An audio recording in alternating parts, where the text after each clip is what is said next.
새벽 기도회를 통해서 성경을 통독하는 시간을 가지려고 합니다. 그렇다고 해서 이 시간 내내 성경을 읽는다는 말은 아닙니다. 새벽 기도회 시간에는 기도를 통해서 하나님의 음성을 듣는 그런 시간으로 삼도록 하겠습니다. 그 대신 목사가 매일 읽어야 할 성경의 분량에 대한 가이드를 해드리면 각자의 자리로 돌아가셔서 그날그날의 말씀을 읽고 묵상하는 것으로 하루를 시작하면 참 좋겠다 이런 생각을 해봅니다. 그리스도인들이 말씀을 먹는다라는 말을 자주 사용합니다. 그런데 말로만 끝나는 것이 아니라 실행에 옮기는 것이 절실히 필요하겠다라는 생각을 해봅니다. 말씀으로 하루를 시작해서 말씀과 함께 삶을 사는 그러한 습관을 들인다면 우리들의 신앙에 얼마나 큰 힘이 되고 또 유익이 되겠습니까? 능력 있는 삶의 모습과 향기로운 열매들이 주렁주렁 열리게 될 것입니다. 교회에서 어떠한 일을 하는 것보다 더 중요한 것이 있습니다. 그것은 하나님의 말씀인 성경을 읽고 묵상하고 하나님의 마음을 헤아려서 우리들의 삶 속에 하나님의 뜻이 이루어지는 그러한 일들에 온전한 도구로 세워지는 것입니다. 그러기 위해서는 우선 말씀을 읽어야겠지요. 날마다 말씀과 더불어 삶을 살아갈 때 그 말씀을 통해 주시는 은혜와 말씀의 능력이 우리들의 삶 속에서 나타날 것입니다. 교회에서 무슨 일을 할 때 하나님의 뜻대로 되기를 원한다라는 표현을 종종 쓰고는 합니다. 계획은 인간이 세우고 시작도 인간이 했는데 인간이 세운 계획과 그 시작을 통해 하나님 영광 받으시라 말하고 또 하나님의 뜻대로 되기를 원한다고 기도하는 것이 어딘가 앞뒤가 맞지 않는다는 그런 생각을 했었습니다. 하나님의 뜻과 영광 받으심도 인간의 계획이나 기준에 맞춰야 하는가 라는 질문을 늘 해왔던 터라 이제 예수 닮은 교회는 이러한 잘못된 순서와 신앙의 습관을 바로잡으려고 합니다. 말씀을 먹지 않고는 움직이지 않는다. 성령이 말씀을 통해 교회에게 한 마음을 주시지 않으면 일하지 않는다. 오직 말씀으로 돌아가서 그 말씀 위에 신앙을 세우고 또 교회를 세우는 일에 충실하는 교회가 되기를 원합니다. 오늘부터 새벽 기도회는 말씀을 어떻게 읽고 어떻게 묵상해야 할 것인가 목사가 가이드하는 시간으로 사용하겠습니다. 이것을 잘 활용하셔서 여러분 스스로 성경을 읽고 또 묵상하실 때에 하나님의 뜻을 발견하시고 말씀의 은혜를 경험하실 수 있기를 바랍니다. 오늘부터 창세기를 시작합니다. 오늘 말씀은 창세기 1장입니다. 우리 1장 1절 말씀만 같이 봉독하겠습니다. 태초에 하나님이 천지를 창조하시니라. 아멘. 창세기는 총 50장으로 구성된 상당히 많은 분량의 책입니다. 크게 두 부분으로 나누는데요. 1장부터 11장까지를 원역사라고 부릅니다. 그리고 12장부터 마지막까지를 족장사라고 부릅니다. 원역사는 창조, 타락, 홍수, 바벨탑의 이야기이고 족장사는 아브라함과 이삭과 야곱과 요셉의 이야기입니다. 분량으로 본다면 원역사보다 족장사가 3배 이상 많은 분량이지요. 그럼에도 불구하고 창세기의 이름을 족장기라 붙이지 않은 것에는 이유가 있어 보입니다. 오늘은 그 이유에 대해서 좀 살펴보고자 합니다. 12장부터 시작하는 족장사는 우리네 사람 사는 이야기라고 하면 어느 정도 공감이 되고 또 이해가 되는 부분들이 있습니다. 설사 이해가 잘 안 되는 부분이 있다고 하더라도 그 당시와 지금의 시대적, 문화적, 사회학적 요소들이 다르기 때문이다라고 핑계를 삼으면 그만인 것입니다. 그런데 원역사의 처음이자 성경의 처음인 창세기 1장은 그러한 핑계로 대충 넘어가지지 않습니다. 왜냐하면 누군가에 의해서 온 우주 만물들이 만들어졌다는 그런 황당무계한 이야기로 시작되고 있기 때문입니다. 사람을 부르시는 이야기로 시작하고 있는 족장사와는 느낌부터가 매우 다르다고 하는 것입니다. 태초에 하나님이 천지를 창조했다는 이 단순한 구조의 짧은 한 문장이 성경 전체를 어떻게 이끌어가고 있는가, 또한 우리들의 신앙과는 어떠한 상관관계가 있는가, 이러한 부분들을 생각해 본다면 창세기 1장 1절은 그저 성경을 시작하는 첫머리로 치부하기에는 그 의미가 가볍지 않습니다. 어쩌면 성경 전체를 이 짧은 한 문장으로 압축해 놓았다 해도 과언이 아닐 것입니다. 태초에 하나님이 천지를 창조하셨다는 말은 여러 가지 질문과 의문을 낳기에 충분합니다. 태초란 무엇인가? 태초 이전은 또 어떻게 설명되는가? 하나님은 누구인가? 과연 하나님은 어떻게 존재할 수 있었는가? 어떠한 존재가 태초라는 시간과 그리고 천지라는 공간을 만든다는 것이 가능한 일인가? 그것을 과학이나 여타 학문으로 증명할 수 있는가? 증명할 수 없다면 그것은 가설에 지나지 않은 것은 아닌가? 여러 가지 질문들을 낳습니다. 시대적, 문화적, 학문적, 모든 사회학적 요소를 구실 삼아도 핑계댈 수 없는, 그리고 정당화할 수 없는 원초적이고 근본적인 의문들에 직면하게 되는 것입니다. 쉽게 말하면 이것은 우리네 사는 이야기와는 매우 거리가 멀어 보인다는 것입니다. 수천 년 전 천지창조 당시와 지금의 대한민국 상황이 다르다라고 핑계할 수 없다는 것입니다. 그러니 태초에 하나님이 천지를 창조했다는 말이 얼마나 허무맹랑한 말로 들리겠습니까?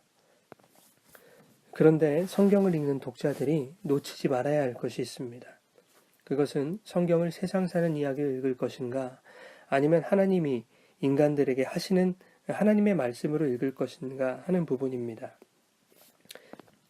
즉, 인간의 관점으로 읽는가, 하나님의 관점으로 성경을 읽는가의 문제입니다. 인간의 관점으로 읽으면 창세기는 서두부터 공상과학 소설이나 스펙타클한 환타지 소설에 지나지 않습니다. 그러나 하나님의 관점에서 성경을 보게 된다면 창세기를 통해 하나님이 성경을 우리에게 주신 의도를 발견하게 될 것입니다. 특히 창세기 1장 1절 태초에 하나님이 천지를 창조하신 것으로 성경을 시작하신 그 하나님의 뜻 또한 알게 될 것입니다. 하나님은 창세기 1장 1절부터 태초라는 시간과 천지라는 공간을 창조하셨습니다. 여기서 창조라는 말은 어떠한 물질이나 재료를 가지고 그것을 토대로 무언가를 만들었다는 이야기가 아닙니다. 전능하신 하나님답게 무에서부터 불러내었다라는 뜻이 바로 창조인 것입니다. 하나님의 천지창조 기사 어디를 보더라도 하나님은 당신의 창조의 정당성을 설명하시거나 그것이 사실임을 증명하시지 않습니다. 독자들을 설득하시려는 노력도 하지 않습니다. 그저 피조물인 우리들에게 일방적으로 선포하신 것입니다. 태초에 하나님이 천지를 창조하셨다. 하나님이 이르시되 무엇이 그대로 되니라.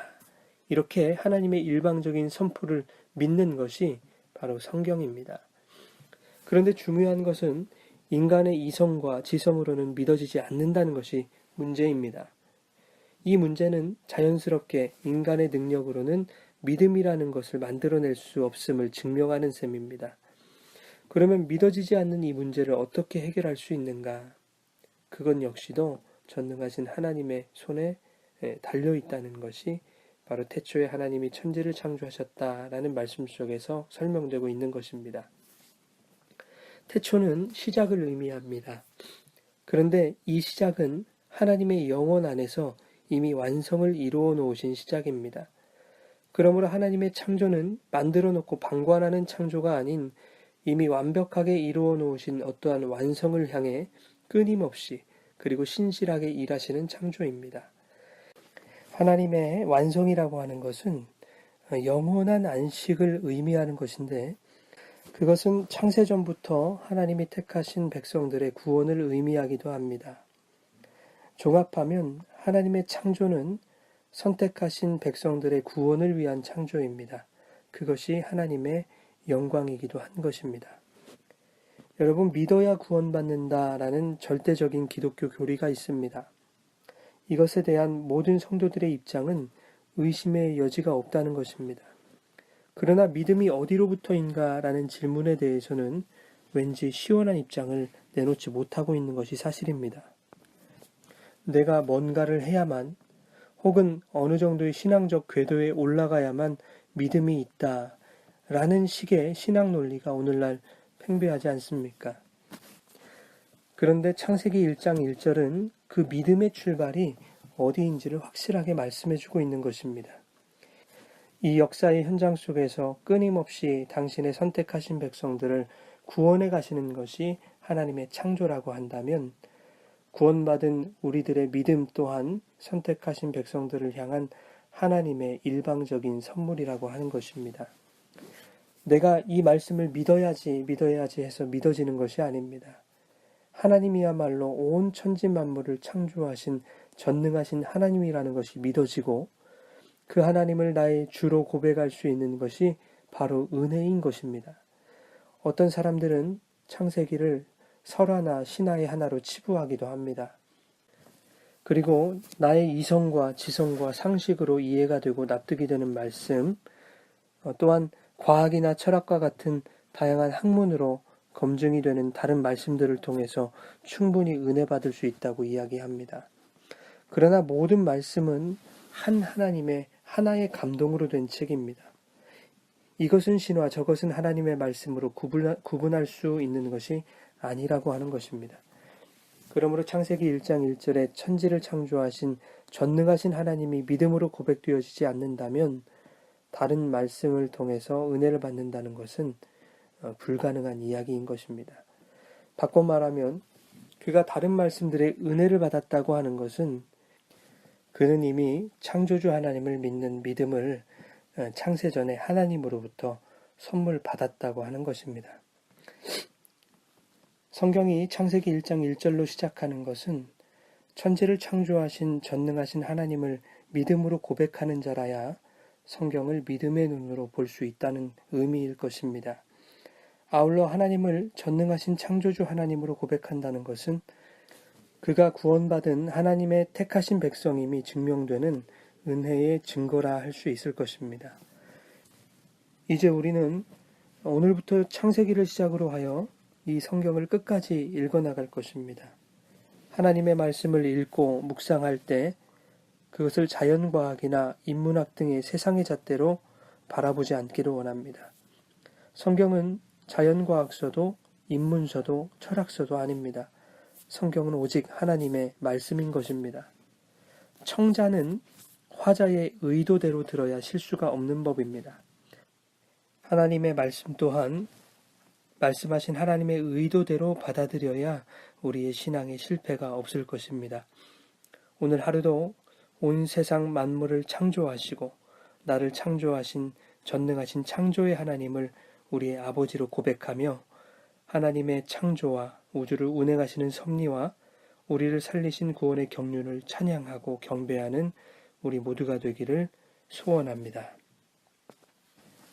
전능하신 창조주 하나님 감사합니다. 오늘 우리에게 호흡을 주시고 하루를 맞이하게 하신 것도 하나님의 창조의 솜씨이고 아버지의 구원의 경륜임을 믿습니다. 온 세상 만물과 온 우주를 섭리하시고 모든 법칙과 원리를 주관하시는 하나님께서 오늘 우리들 인생 또한 주관하심으로 영원한 안식으로 인도하심을 감사합니다. 오늘 우리의 삶의 순간순간마다 창조의 하나님이 고백되어지게 하시고 그렇게 하나님을 느낄 때마다 구원의 감격과 감사가 회복되는 저희들의 삶이 되어지게 하시옵소서. 오늘도 우리와 동행하실 성령님을 찬양합니다. 연약한 저희들의 인생 가운데 찾아오셔서 세심하게 돌보시는 그 성령과 동행하는 하루가 되게 하옵소서. 예수님 귀하신 이름으로 기도드립니다. 아멘.